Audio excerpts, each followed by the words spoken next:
इस क्लास में देखने वाले हैं क्लास 12th के हिंदी के चैप्टर नंबर 4 से टॉप महत्वपूर्ण ऑब्जेक्टिव क्वेश्चन। सभी विद्यार्थी इस क्लास को शुरू से लेकर अंत देखिएगा, क्योंकि इस क्लास से बहुत सारे क्वेश्चन बोर्ड एग्जाम 2027 में रहेंगे। चलिए अब क्वेश्चन नंबर 1 की तरफ बढ़ते हैं। क्वेश्चन नंबर 1 यहाँ पर अर्धनारीश्वर पाठ के लेखक कौन है? क्वेश्चन नंबर 1 का सही उत्तर option number B Ramdhari Singh Dinkar. Option number B जो है इसका सही उत्तर हो जाएगा। चलिए अगला क्वेश्चन की तरफ बढ़ते हैं। अगला क्वेश्चन सेकंड है यहाँ पर रामधारी सिंह दिनकर की रचना कौन सी है? इसका सही उत्तर option number D Ardhanarishwar. Option number D. चलिए अगला क्वेश्चन की तरफ बढ़ते हैं।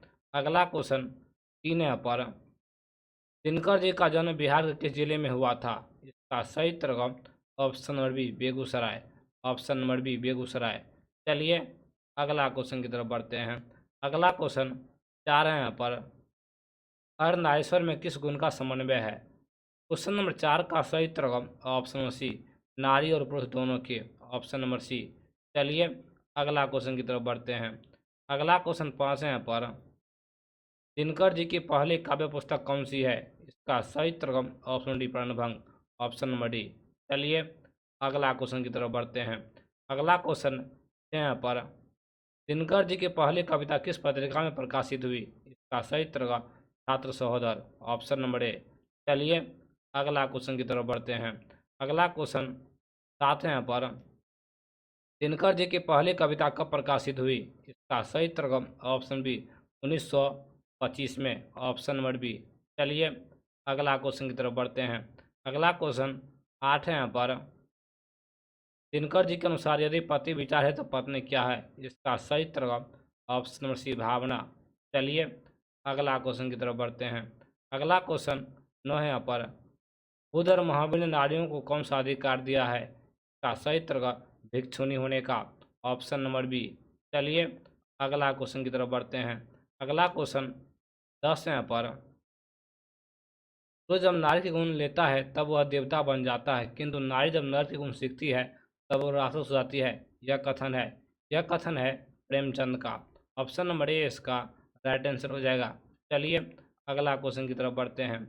अगला क्वेश्चन 11 यहाँ पर अर्धनारीश्वर का किस विद्या से संबंध है? इसका सही उत्तर निबंध से। चलिए अगला क्वेश्चन की तरफ बढ़ते हैं। अगला क्वेश्चन 12 यहाँ पर इसने अपने जीवन के अंतिम दिनों में नारीत्व की साधना की थी। इसका सही उत्तर option number A Gandhi ji ने। चलिए अगला क्वेश्चन की तरफ बढ़ते हैं। अगला क्वेश्चन 13 यहाँ पर अर्धनारीश्वर शंकर पार्वती का किस प्रकार का रूप है? इसका सही उत्तर ऑप्शन बी कल्पित रूप है। चलिए अगला क्वेश्चन की तरफ बढ़ते हैं। अगला क्वेश्चन 14 यहाँ पर प्रेमचंद के अनुसार नारी जब पुरुष के गुण सीखती है तब वह क्या हो जाती है? राक्षसी हो जाती है। Option number D. चलिए अगला क्वेश्चन की तरफ बढ़ते हैं। अगला क्वेश्चन अब लोग 15 की तरफ बढ़ते हैं। निम्नलिखित में कौन से न दिनकर जी की नहीं है? Joothan. Option number C Joothan. चलिए अगला क्वेश्चन की तरफ बढ़ते हैं। अगला क्वेश्चन 16 यहाँ पर निम्नलिखित में कौन से न दिनकर जी की है?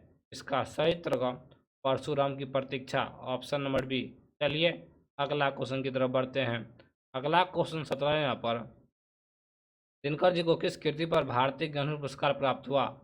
यह है उर्वशी पर। ऑप्शन नंबर जो है बी इसका सही उत्तर हो जाएगा। चलिए अगला क्वेश्चन की तरफ बढ़ते हैं। अगला क्वेश्चन 18 यहाँ पर युद्ध और शांति की समस्या पर लिखी गई काव्य कृति है। ये जो है कुरुक्षेत्र। Option number B. चलिए अगला क्वेश्चन की तरफ बढ़ते हैं। अगला क्वेश्चन 19 यहाँ पर अर्धनारीश्वर कल्पित रूप है। इसका सही उत्तर शिव और पार्वती का। चलिए अगला क्वेश्चन की तरफ बढ़ते हैं। अगला क्वेश्चन 20 यहाँ पर गांधार थी। यह है दुर्योधन की माँ। Option number A. चलिए अगला क्वेश्चन की तरफ बढ़ते हैं। अगला क्वेश्चन 21 यहाँ पर प्रेमचंद थे 21 का जो है कथाकार। Option number B. चलिए अगला क्वेश्चन की तरफ बढ़ते हैं। अगला क्वेश्चन 22 यहाँ पर दिनकर जी का जन्म कब हुआ था? ये हुआ 23 सितंबर 1908 को। चलिए अगला क्वेश्चन की तरफ बढ़ते हैं। अगला क्वेश्चन 23 यहाँ पर दिनकर किस युग के कवि हैं? यह है बहत्तर युग। ऑप्शन नंबर जो है सी इसका सही उत्तर हो जाएगा। चलिए अगला क्वेश्चन की तरफ बढ़ते हैं। अगला क्वेश्चन 24 यहाँ पर संस्कृत के 4 अध्याय किसकी कृति है? इसका सही उत्तर रामधारी सिंह दिनकर की, ऑप्शन नंबर डी। चलिए अगला क्वेश्चन की तरफ बढ़ते हैं। अगला क्वेश्चन 25 यहाँ पर कौन सी कृति रामधारी सिंह दिनकर की लिखी हुई है? इसका सही उत्तर शुद्ध कविता की खोज, ऑप्शन नंबर ए। चलिए अगला क्वेश्चन की तरफ बढ़ते हैं। अगला चैप्टर से क्वेश्चन नंबर 1 यहाँ पर रतन हिरन वास्तुयायन अज्ञे द्वारा लिखी हुई कहानी कौन सी है? इसका सही उत्तर ऑप्शन नंबर बी रोज। चलिए अगला क्वेश्चन की तरफ बढ़ते हैं। अगला क्वेश्चन सेकेंड यहाँ पर अज्ञे मूलतः क्या है? यह है कहानीकार, option number C. Option number C कहानीकार। चलिए अगला क्वेश्चन की तरफ बढ़ते हैं। अगला क्वेश्चन 3 यहाँ पर अज्ञे जी ने इंटर कहाँ से किया था? मद्रास क्रिश्चियन कॉलेज से। चलिए अगला क्वेश्चन की तरफ बढ़ते हैं। अगला क्वेश्चन 4 है यहाँ पर अज्ञे जी पहली कहानी कब प्रकाशित हुई? ये जो है 1924 में, ऑप्शन नंबर बी। चलिए अगला क्वेश्चन की तरफ बढ़ते हैं। अगला क्वेश्चन 5 है यहाँ पर महेश्वर की पत्नी का नाम क्या है? यह है मालती। चलिए अगला क्वेश्चन की तरफ बढ़ते हैं। अगला क्वेश्चन यहाँ पर अज्ञे जी की कौन सी कहानी गंग शीर्षक नाम से प्रसिद्ध है? यह है रोज, ऑप्शन नंबर डी। चलिए अगला क्वेश्चन की तरफ बढ़ते हैं। अगला क्वेश्चन 7 है यहाँ पर वह कितने वर्षों बाद मालती से मिलने आया था? ऑप्शन नंबर बी 4 वर्ष के बाद। चलिए अगला क्वेश्चन की तरफ बढ़ते हैं। अगला क्वेश्चन 8 है यहाँ पर मालती के पति किस बीमारी का ऑपरेशन करके आए थे? यह है गैंग्रीन, ऑप्शन नंबर सी। चलिए अगला क्वेश्चन की तरफ बढ़ते हैं। अगला क्वेश्चन 9 यहाँ पर मालती के पति का नाम क्या था? यह था महेश्वर, ऑप्शन नंबर बी। चलिए अगला क्वेश्चन की तरफ बढ़ते हैं। अगला क्वेश्चन 10 यहाँ पर भारतीय ज्ञानपीठ द्वारा अज्ञे जी को कौन सा पुरस्कार मिला? यह है भारतीय ज्ञानपीठ पुरस्कार, ऑप्शन नंबर सी। चलिए अगला क्वेश्चन की तरफ बढ़ते हैं।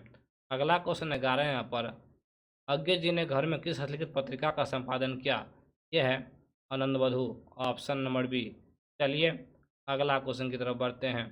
अगला क्वेश्चन 12 यहाँ पर अज्ञे जी की पहली कहानी किस पत्रिका में प्रकाशित हुई? यह है पत्रिका सेवा, ऑप्शन नंबर सी। चलिए अगला क्वेश्चन की तरफ बढ़ते हैं। अगला क्वेश्चन 13 यहाँ पर महेश्वर कौन सा फल लेकर आया था? यह है आम, ऑप्शन नंबर ए। चलिए अगला क्वेश्चन की तरफ बढ़ते हैं। अगला क्वेश्चन 14 यहाँ पर रोज कहानी का कौन सा पाठ डॉक्टरी पेशा से जुड़ा था? का सही उत्तर महेश्वर, ऑप्शन नंबर बी। चलिए अगला क्वेश्चन की तरफ बढ़ते हैं। अगला क्वेश्चन 15 यहाँ पर अज्ञे जी ने कितनी वर्ष की उम्र में कविता लिखना शुरू किया? यह है 10 वर्ष, ऑप्शन नंबर ए 10 वर्ष। चलिए अगला क्वेश्चन की तरफ बढ़ते हैं। अगला क्वेश्चन 16 यहाँ पर मालती का पति क्या है? ये जो है doctor, option number A doctor. चलिए अगला क्वेश्चन की तरफ बढ़ते हैं। अगला क्वेश्चन 17 यहाँ पर तार सप्तक का संपादक कौन है? इसका सही उत्तर रतन हिरन वास्तुयायन अज्ञे, ऑप्शन नंबर डी। चलिए अगला क्वेश्चन की तरफ बढ़ते हैं। अगला क्वेश्चन 18 यहाँ पर अज्ञे किस बात से संबंधित है? यह है प्रयोगवाद से, ऑप्शन नंबर बी इसका सही उत्तर हो जाएगा। चलिए अगला क्वेश्चन 19 है यहाँ पर इनमें अज्ञे का नाटक कौन है? यह है ऑप्शन सी उत्तर प्रियदर्शी, ऑप्शन नंबर जो सी इसका सही उत्तर हो जाएगा। चलिए अगला क्वेश्चन की तरफ बढ़ते हैं। अगला क्वेश्चन 20 यहाँ पर यंगनी इनमें से संबंध है बीमारी से, ऑप्शन नंबर डी इसका सही उत्तर हो जाएगा। चलिए अगला क्वेश्चन 21 यहाँ पर मालती महेश्वर की संतान का क्या नाम है? यह है टीटी, ऑप्शन नंबर बी। चलिए अगला क्वेश्चन की तरफ बढ़ते हैं। अगला क्वेश्चन 22 यहाँ पर नदी के द्वीप किसकी रचना है? अज्ञे जी का, ऑप्शन नंबर बी। चलिए अगला क्वेश्चन की तरफ बढ़ते हैं। अगला क्वेश्चन 23 यहाँ पर अज्ञे जी को ज्ञानपीठ पुरस्कार किस रचना पर प्राप्त हुआ? यह है कितनी नावों में कितनी बार, ऑप्शन नंबर ए इसका सही उत्तर हो जाएगा। चलिए अगला क्वेश्चन 24 यहाँ पर अज्ञे का जन्म हुआ था, यह 7 मार्च 1911 को। चलिए अगला क्वेश्चन की तरफ बढ़ते हैं। अगला क्वेश्चन 25 यहाँ पर अज्ञे के पिता का नाम था, यह है doctor Harihar Shastri, option number B. चलिए अगला क्वेश्चन की तरफ बढ़ते हैं। अगला क्वेश्चन 26 यहाँ पर कौन सी पुस्तक आगे की है? यह है हरी घास पर क्षण भर, ऑप्शन नंबर सी। चलिए अगला क्वेश्चन की तरफ बढ़ते हैं।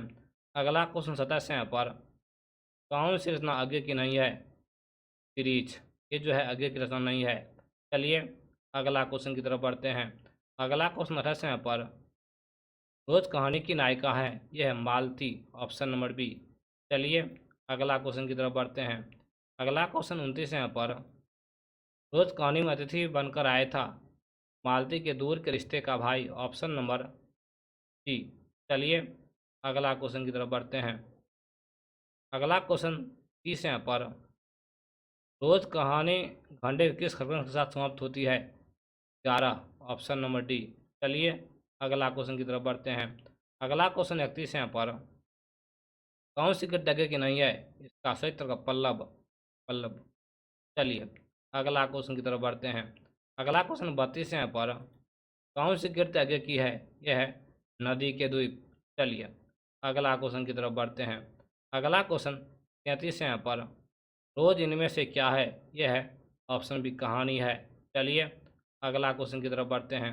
अगला क्वेश्चन 34 यहाँ पर उत्तर प्रदेश प्रियदर्शी नाटक नाटककार हैं, ये है अज्ञे जी।